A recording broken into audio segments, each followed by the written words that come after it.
Amém? Boa noite, igreja. Vocês estão felizes?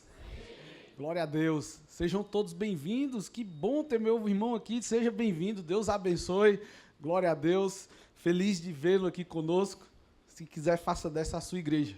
Viu? Vai ser um prazer para a gente poder caminhar contigo. Meus amados, eu estava com tanta saudade de vocês, mas foi um tempo assim tão importante para mim, para a Rose, para a nossa igreja, para a nossa família. E nós tivemos aí uma semana toda de viagem. Nós passamos 3 dias em uma imersão, em um impulso pastoral lá no Rio de Janeiro. Foi terça, quarta e quinta, de 9 da manhã. A gente saía de lá 9, 10 da noite. Nós estávamos em uma caravana com os nossos pastores, nosso querido pastor Sandro, pastor Santos, pastor Bruno e o pastor Fabiano também, da Paz Church de Sobral. E nós fomos assim bombardeados de muito conhecimento, de muita informação.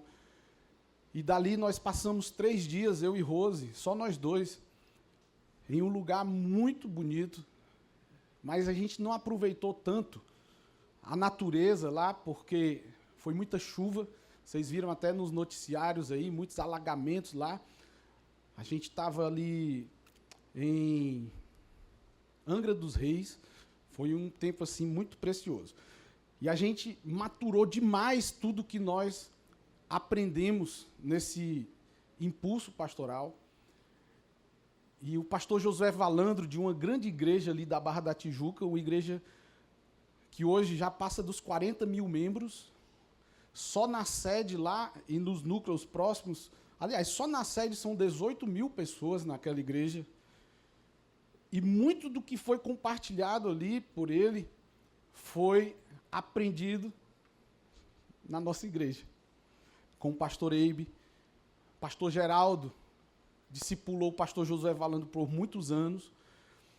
E o que mais me impactou naquele tempo foi a certeza de que nós estamos indo no caminho certo. Eu não sei se muitos aqui estavam no dia que a gente experimentou aqui o Summit Network com o Davi Moreira. E o Davi fez uma pergunta que até hoje aquela pergunta ecoa dentro de mim. Ele perguntou assim: Anderson, você prefere ser líder ou chefe? Quem estava aqui nesse dia? E aquela pergunta me pegou. Porque naquele momento, o meu coração de pastor falou mais alto. E a minha resposta imediata foi: eu prefiro ser líder. E ele foi e disse assim: no meu modo de ver vai depender. Vai ter momentos que você vai agir como líder, mas tem momentos que você tem que agir como um gestor, como um chefe. Mas nesse impulso pastoral, aquela reflexão do Davi, para mim, passou a fazer muito mais sentido e eu entendi por que a minha resposta foi líder. Porque na minha forma de pastorear, ainda estou deixando a desejar nos processos. Nos processos que são definidos e devem ser definidos em toda instituição organizada. Por exemplo, nós temos um trilho para o batismo. Já ouviram falar sobre isso? Nós temos um trilho para se tornar um discipulador. Nós temos um trilho para que a pessoa se torne um líder de célula. Nós temos um trilho para você se tornar um supervisor de setor, um supervisor de área, um supervisor de distrito, um pastor de rede. Nós temos que estabelecer processos para alguém se tornar um pastor ordenado, e por aí vai. O problema é que o coração de pastor normalmente quer buscar um jeitinho de garantir que aquela pessoa ela vai avançar. E muitas vezes nós negligenciamos nos processos. Vou dar um exemplo prático lá na empresa que você trabalha ou que você é dono. Quais são os critérios de contratação de um novo colaborador lá na sua empresa? Mas porque você quer ajudar alguém, às vezes você faz vista grossa para certos processos e critérios. Você que é servidor público, às vezes você quer atender e agradar alguém que você gosta, e você abre mão de certos critérios e processos, quando ali você deveria agir como chefe. Então eu entendi a importância da gente como igreja, e aqui entra algo muito importante. A igreja, ela é um organismo vivo, mas também é uma organização. Enquanto a igreja, ela se preocupa em amar e cuidar e servir de pessoas, a igreja também tem um CNPJ, com extratos bancários, com contas de luz a pagar, com tantos boletos e por aí vai. Vocês estão entendendo? E nesse impulso pastoral, gente, foram 3 dias de tanto conhecimento. E fez ainda mais sentido para mim, algo que eu aprendi, que o conhecimento está pulverizado. Vocês ficaram maravilhados com a quantidade de membros naquela igreja. Mais de 40 mil. 40 mil a gente tem só na nossa sede em Santarém, no Pará, gente. Admirável é o que está acontecendo aqui em Itapipoca através da tua vida. Eu saí daqui para o Rio de Janeiro com a minha esposa, junto com os nossos pastores, para ouvir aquilo que a gente já sabe. A gente só não tem colocado em prática algumas coisas. E eu vim motivado para a gente fazer alguns ajustes necessários. E se preparem para conversas difíceis, porque se a gente estava avançando, agora é que nós vamos avançar mesmo. Amém? Vocês creem nisso? Amém? Glória a Deus. E vamos viver ajustes importantes. Talvez alguns encerramentos necessários, mas tudo isso em prol de um crescimento com leveza, coerência e o principal, a manifestação do divino, como nós podemos experimentar nesse domingo agora. Eu louvo a Deus pelas pessoas que Deus tem acrescentado no nosso meio. Na nossa ausência, parece que a atmosfera, parece que a gente está atrapalhando. Porque toda vez que eu e Rose estamos fora, por mais que alguns sintam falta da gente, é como se, na verdade, a gente não fizesse diferença nenhuma aqui. Porque Deus, Ele tem levantado homens e mulheres valentes, guerreiros e guerreiras, que têm dado continuidade nesse projeto. Então, quero tirar o chapéu para todos vocês envolvidos na dinâmica das programações da nossa igreja. Foram 3 cultos poderosos, eu só assisti a palavra do de 7h30, porque eu estava com a Rose e ela não gosta de ouvir a mesma coisa várias vezes. Mas a minha vontade era de ouvir todos os outros, porque eu acompanhando os números e as postagens, inclusive, que mídia esse domingo, hein? Aconteceu algo diferente aí nas redes sociais da nossa igreja nesse domingo. E eu quero, assim, honrar as pessoas que estão à frente de tudo o que aconteceu nesse domingo. Então é lindo demais. Nós estamos aí prestes a viver um grande e poderoso encontro com Deus. E todos nós sabemos que o encontro é e vai ser o melhor encontro da nossa igreja até aqui, em nome de Jesus, amém? O Senhor está movendo o sobrenatural. Rodrigo e Vitória estão dedicados com essa equipe poderosa para tudo que vai estar acontecendo nesse poderoso encontro com Deus, né? E nós temos muitas programações aí. Nós vamos ter um momento no dia 1º de maio, escute bem, viu? Com o nosso pastor Bruno aqui, específico para supervisores de área, de setor, na quinta, eu acho que é na quinta-feira, dia 1º, pela manhã, e à noite, tarde e noite, somente para líderes de ministérios. Não é? Então, nós vamos estar conversando bastante sobre muitas coisas aqui, junto com o pastor Bruno, e eu quero que você possa realmente garantir que você vai estar junto com a gente. Eu não vou abrir mão da presença de todos aqui, a não ser que seja realmente assim algo muito mesmo, que justifique realmente a ausência dos que precisam estar conosco nesses dias.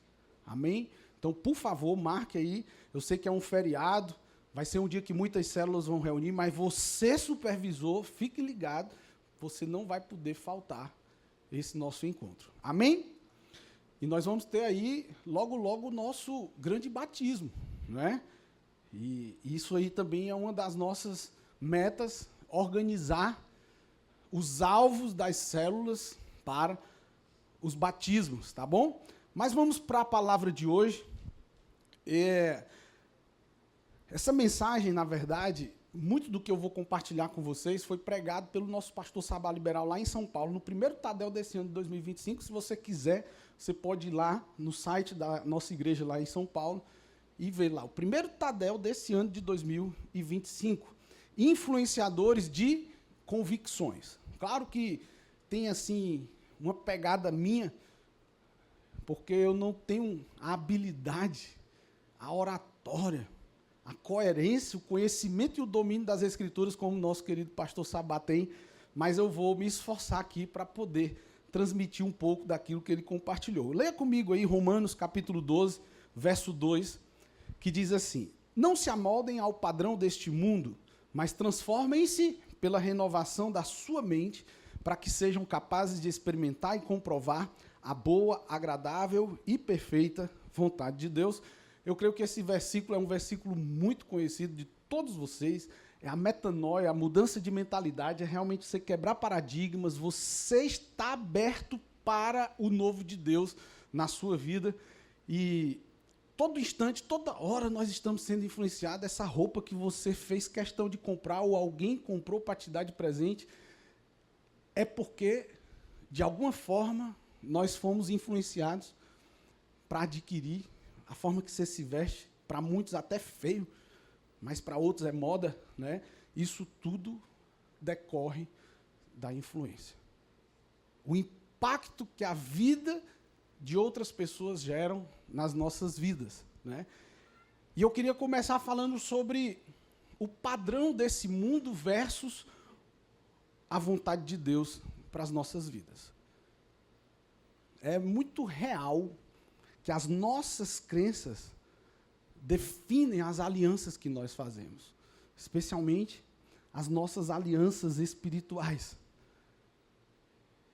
E se você parar para perceber, as suas decisões revelam o trono daquilo que governa a sua vida, aquilo que governa a nossa mente. E naquilo que nós acreditamos vai determinar o lado que a gente vai jogar. Nas eleições, por exemplo, aquilo que você acredita vai definir quem você, ou pelo menos deferir em quem você vai votar. Sim ou não? Aquilo que nós acreditamos determina quais são as nossas ações, as nossas decisões, as nossas escolhas, as nossas preferências, as nossas prioridades. Não é à toa que a palavra de Deus diz que aonde está o teu tesouro, ali estará o seu. São as prioridades das nossas vidas. Por que o diabo ataca, por exemplo, com ideologia de gênero? Por que ele é tão insistente nisso? Porque quem acessa a mente estabelece as crenças. É fato. Aquilo que é mais palatável é mais fácil de você acolher. A maioria de nós não gostamos de tomar remédio, mesmo sabendo dos benefícios, porque ele não é normalmente palatável. Existe um esforço muito grande dos laboratórios para fazerem esses remédios serem mais atraentes, mais gostosos. E Satanás, ele é expert nisso, porque ele sabe que quem estabelece crença determina os comportamentos. Sim ou não? Então, a nossa mente, ela vai estabelecer aquilo que a gente acredita. E aquilo que nós acreditamos vai determinar o nosso padrão de comportamento. E quem determina comportamentos governa. Por que o silêncio dos justos é mais preocupante do que o grito do insensato? Porque quando nós nos calamos, prevalece aqueles que estão gritando. Pequenos movimentos têm um impacto de influência avassalador, meu Deus do céu. É incrível. Essa galera entendeu o poder da influência. Essa galera entendeu que o controle da mente determina o destino do homem. Então é lá onde Satanás vai atacar. Por que você vai ficar com arrudeio se você pode ser certeiro? Então, enquanto o diabo trabalha com ideologias, Deus, ele trabalha, ele opera com revelações. E a revelação, ela vem quando nós nos permitimos ouvir a palavra. E a palavra nem sempre traz aquilo que é palatável. Eu insisto em dizer, cara, o pecado é bom. O problema não é o pecado. O problema é o salário dele. Qual é o salário do pecado? Esse é o problema. Porque pecar é bom. Se não fosse bom, pessoas não renunciavam família em um adultério. Se o pecado não fosse bom, pessoas não ousariam cometer crimes que lhe geram anos de cadeia. Vocês estão entendendo? Então, o pecado é bom. O problema é o salário. E quando nós temos nossa mente cauterizada para o pecado, ou seja, quando nós desenvolvemos uma mente de combate, fica difícil. Eu estou orando para o que eu vou trazer no domingo. Eu estou trabalhando uma mensagem que fala sobre religião e religiosidade. E a religiosidade tem a ver com a mente de combate. E muitos de nós estamos na igreja, conhecemos as Escrituras, mas vivemos uma vida de religiosidade. Por isso que muitos de nós não conseguimos viver o sobrenatural em tantas áreas das nossas vidas. Porque, na verdade, nós somos crentes fuleiragem. Eu falo isso com muito carinho. Porque a gente desenvolve um padrão de comportamento achando que é ser santo. E a realidade é que a renovação da mente, ela vai muito além de certos rituais e comportamentos religiosos. Amém? Se você quer, de fato, influenciar, você tem que ter uma vida transformada. É por isso que muitos de nós nadamos e morremos na beira da praia. Porque nós não conseguimos influenciar com a nossa vida. E o que nós falamos tem que ser avalizado pelo nosso padrão de comportamento.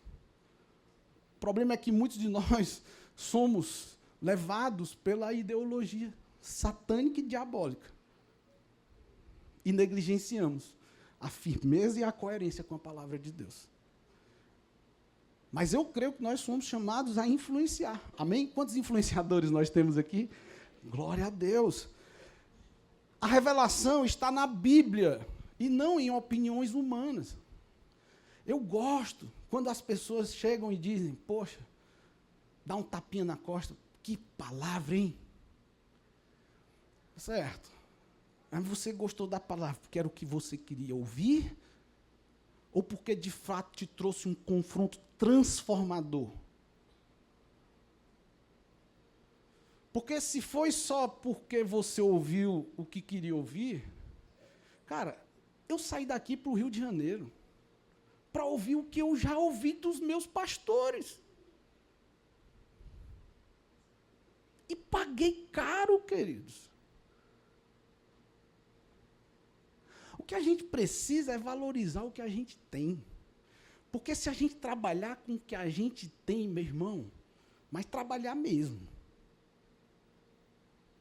Meu Deus do céu. É uma potência. Então, opinião e ideias, elas podem ser boas e bonitas, mas não necessariamente ter amparo nas Escrituras. E eu aprendi lá que muitas vezes as pessoas têm até boas sugestões, e sugestões bíblicas, mas não é o momento para a gente viver isso, para a gente praticar essa ideia, para a gente colocar em execução essa boa ideia. E a gente tem que ter muita firmeza nos processos e na compreensão do momento que nós estamos vivendo. Porque se dependesse de alguns aqui, eu já teria trocado meu carro há 3 anos atrás. É um desejo que eu tenho. Mas eu me conheço, eu sei a minha condição. Não deu para dar esse passo ainda. Mas se fosse depender das boas opiniões e do meu desejo, eu teria dado esse passo, estaria endividado certamente e com um grande problema na minha casa. Vocês estão entendendo? Da mesma forma, vocês são tão criativos, mas tem coisas que não passa de uma boa ideia. Nós precisamos estar atentos. Nem toda boa ideia é bíblica, por mais aceitável que seja aos homens. Está fazendo sentido para vocês? Então, qualquer opinião que claramente afronte a Bíblia deve ser refutada veementemente. Não devemos avançar. Olha só o que diz Mateus 16. Daquele momento em diante, Jesus começou a falar claramente a seus discípulos que era necessário que ele fosse a Jerusalém e sofresse muitas coisas terríveis nas mãos dos líderes do povo, dos principais sacerdotes e dos mestres da lei.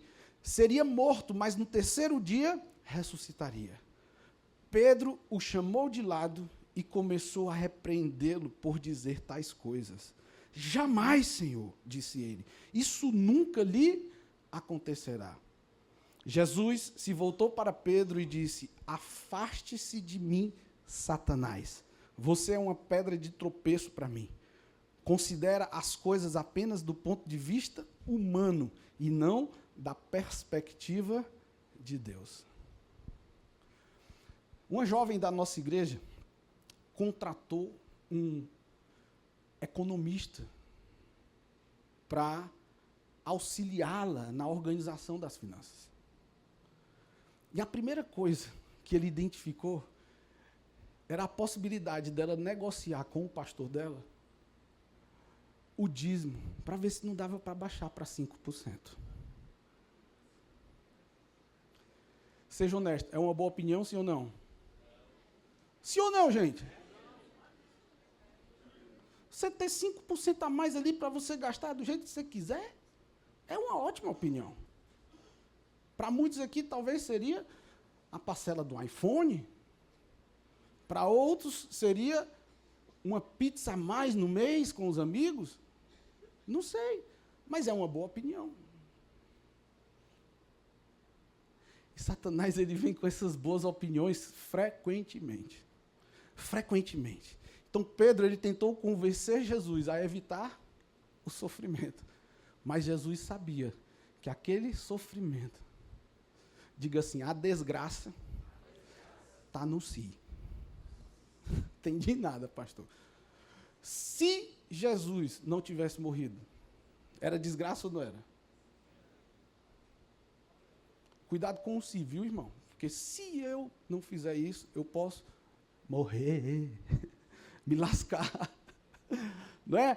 Então, a Bíblia, amados, ela é a bússola do justo.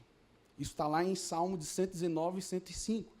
A Bíblia é o alimento do Espírito. Isso está em Mateus 4:4. A Bíblia é a espada do Espírito. Isso está lá em Efésios, capítulo 6, verso 17. A Bíblia é o espelho que revela a nossa real condição. Isso está lá em Tiago, capítulo 1, a partir do verso 23. Vocês concordam com isso? Está na Bíblia, gente. E por que a última coisa que tu faz no dia é ler a Bíblia? Tem umas coisas que eu não entendo, Dani. Quantos acreditam que o céu é melhor do que esse sofrimento aqui na terra? Eu posso orar para você morrer para ir para o céu hoje? Não é contraditório? Cara, a gente tem que parar para ser mais coerente com as coisas. Não é?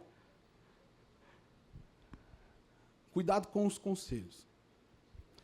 Inclusive, conselhos de líderes. Conselhos de pessoas que você confia. Eu já vi casos de líderes que aconselharam seus liderados a fechar um negócio que era a fonte de sustento daquela casa, para se dedicar à obra. Rapaz, isso é muito sério. Como que eu vou saber, pastor, se tem amparo bíblico ou não? Aí é discernimento. Uma simples pergunta: quem é que vai pagar as tuas contas, irmão, dali para diante? Dependendo da resposta, você consegue discernir se é de Deus ou não. Pode ser uma emoção. Teve um dia que eu disse para o irmão, eu disse, cara, eu já vejo uma igreja naquela cidade. Foi motivo de alinhamento depois de discipulado. Porque essa pessoa procurou o líder dele, o discipulador, e disse, rapaz, eu estou preocupado, porque é como a sensação que eu tenho é que amanhã o pastor já quer abrir a igreja lá. Não foi bem aquilo que eu quis dizer, e eu tive que voltar. Mas não, cara, pelos olhos da fé, eu creio que como aquela pequena nuvem da mão de do tamanho da mão de um homem se tornou em uma grande tempestade, esse projeto que se inicia hoje, pequenininho, vai ser um movimento impactante um dia naquela cidade.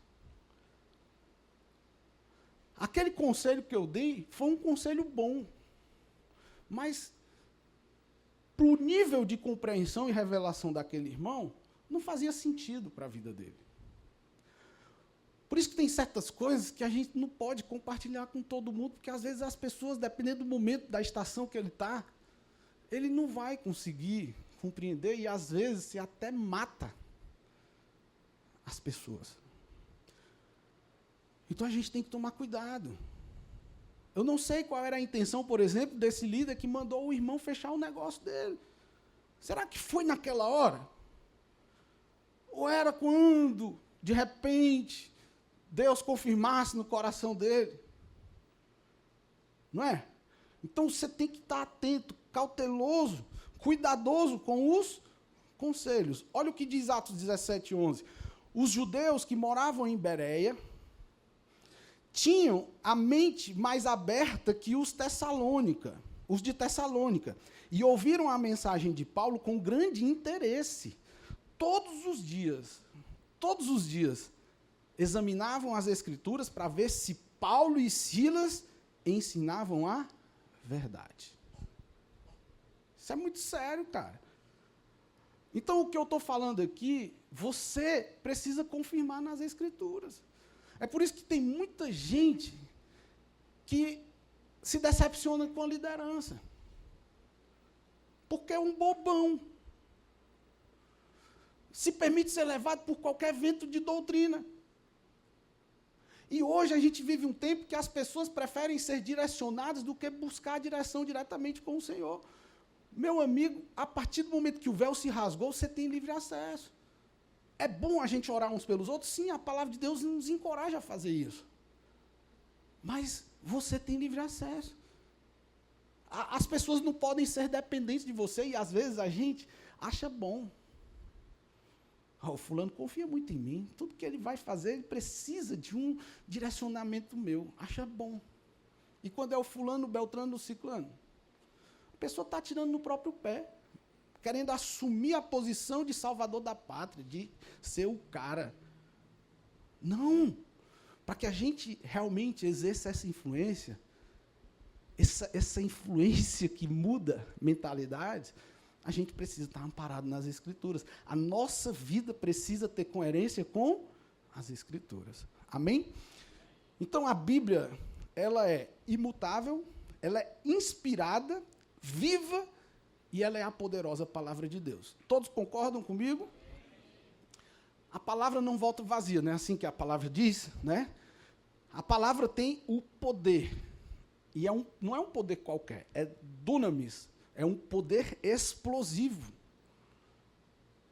A palavra, ela é zoe. Tem alguém da célula zoe aqui?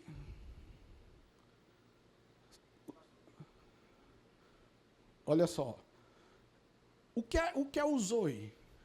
É a vida de Deus. É a vida de Deus. Não é? A palavra de Deus não é uma sugestão. Deixa eu te dizer, a palavra de Deus continua sendo a palavra de Deus, quer você queira não, ou não.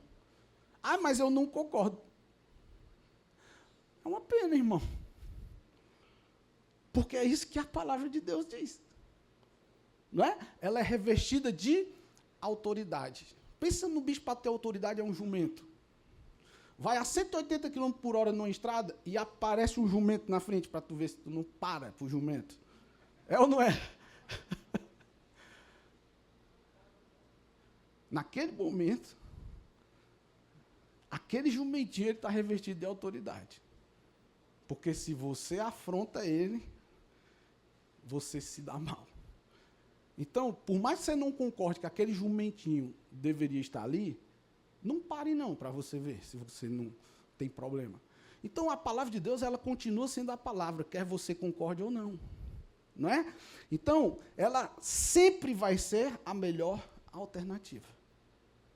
A palavra de Deus é o que realmente funciona. Às vezes a gente está passando por situações, por provações, por desafios, que muitos deles fomos nós que geramos.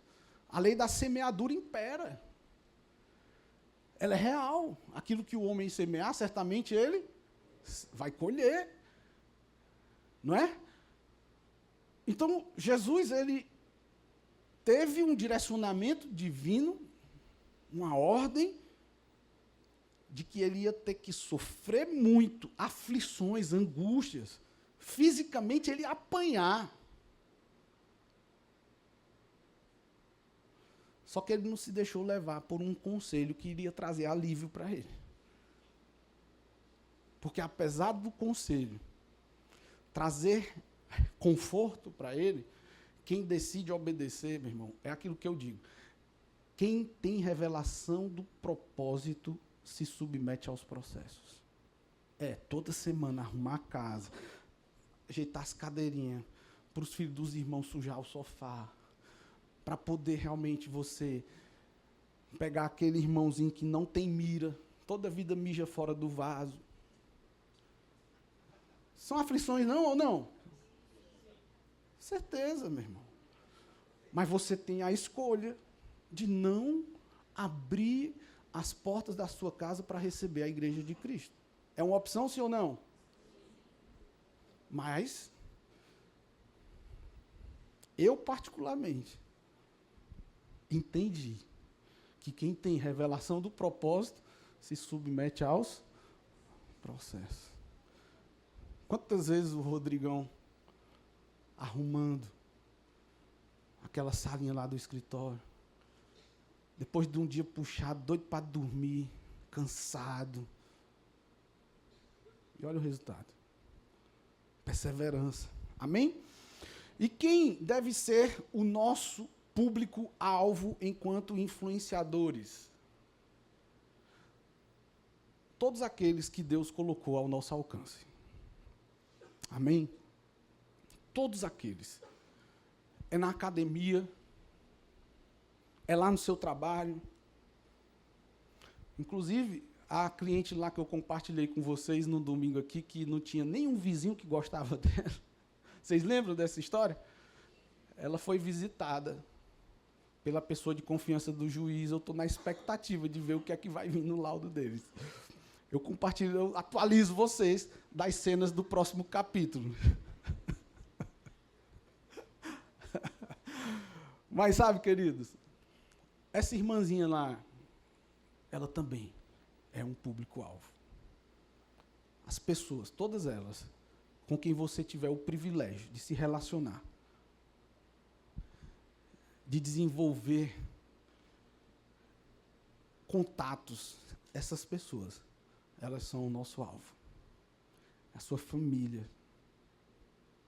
Por mais desafiador que você acha que é. O que mais impactou na mensagem de domingo? Não sei se você concorda comigo, mas foi exatamente o nível de influência que gerou transformação na vida da Lu. Por que aquela palavra se tornou uma palavra tão rica e poderosa? Porque a realidade, amados, é que todo domingo a gente prega a palavra de Deus aqui, sim ou não? Então você acha que foi a palavra de Deus que trouxe toda aquela atmosfera que vocês experimentaram no domingo aqui? Ajuda. Mas sabe o que mais impacta? É o testemunho, na prática, da transformação, que a influência que eu e você podemos gerar na vida de uma pessoa, através da transmissão da palavra que liberta, através das nossas vidas. E aqui eu queria encerrar esse tempo, lembrando para você que a nossa igreja, no final, ela é o somatório de todos nós. Se a nossa igreja é bem falada, a culpa é sua. Você é o responsável por isso. Mas do mesmo jeito, se na boca de alguns a nossa igreja é mal falada, a culpa também é sua. Provavelmente, em algum momento, eu ou você fizemos algo lá fora que distorcia daquilo que nós pregamos, daquilo que nós professamos viver. Qual o nível de influência que nós vamos gerar na nossa comunidade? Não é? Então, nós somos, sim, influenciadores. Nós somos influenciadores. Amém, queridos? Então, vamos ficar de pé. Próxima terça-feira eu continuo daqui. Glória a Deus. Você pode aplaudir mais forte? Aleluia.